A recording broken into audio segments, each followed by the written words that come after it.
it has been more than 24 hours since Sheikh Hasina resigned and fled Bangladesh. She's in India, looking at Dhaka from afar. Hasina is not the only one. The world is monitoring what's happening in the country every single second. Here's where things stand at the moment. There is no government at place. Opposition parties are now working on an interim government. The president has dissolved the parliament and the student protesters are still on the streets.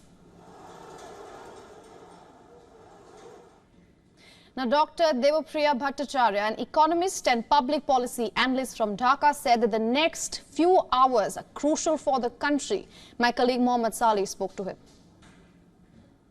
The new government is yet to take charge.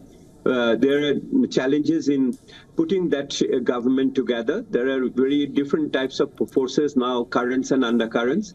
There are the forces and individuals who this is the hangover of the earlier regime, and right. The new regime is also could not take shape because there are high expectations from the youth movement, whereas there are also limitations on how do you run a statecraft. So we are at this moment in a serious power vacuum, and the more prolonged it gets, that the anarchy will continue in that way. So we'll have to give the next 24 hours and see how it takes shapes. Yesterday, the army chief had urged the protesters to return home and also said that peace in Bangladesh is dependent on the students of the country.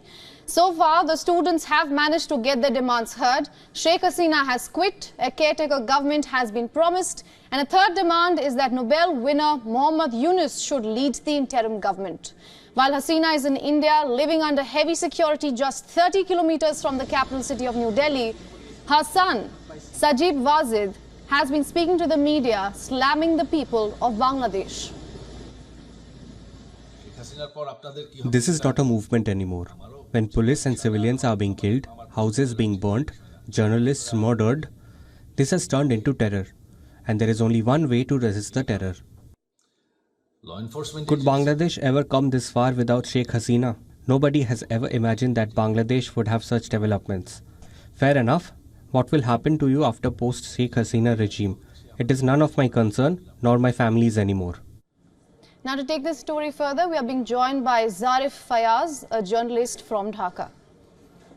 Mr. Fayaz, thank you so much for joining us here on WION. Good to see you. Now, before I come to the politics, I have to ask you, how have the Dhaka streets been all day today? Thank you for having me. Dhaka, as you know, that Prime Minister Sheikh Hasina had fled the country yesterday, and things were jubilant at first yesterday. People from all over Dhaka were on the streets marching towards her official residence, the parliament.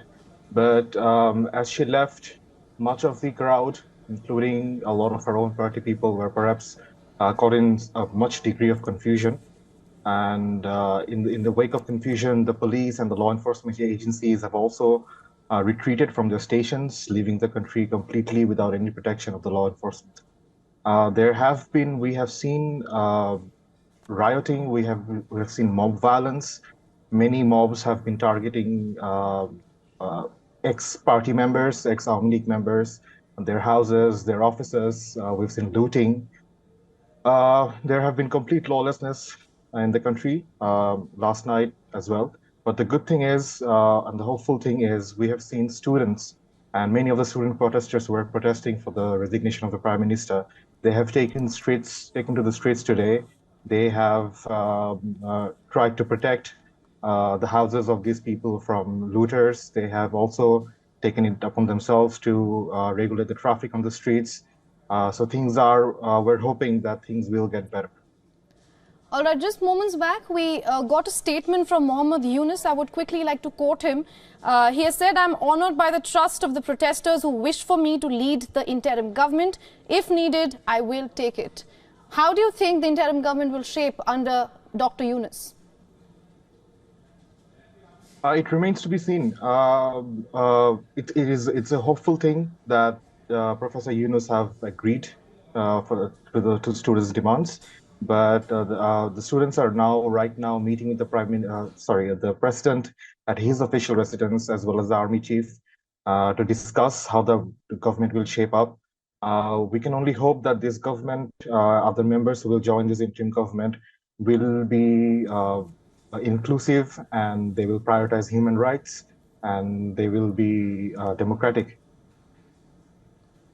All right, Mr. Fayaz, you make a fair point there. Thank you so much for joining us here on WION and getting us your insights. Thank you for having me. For all the latest news, download the WION app and subscribe to our YouTube channel.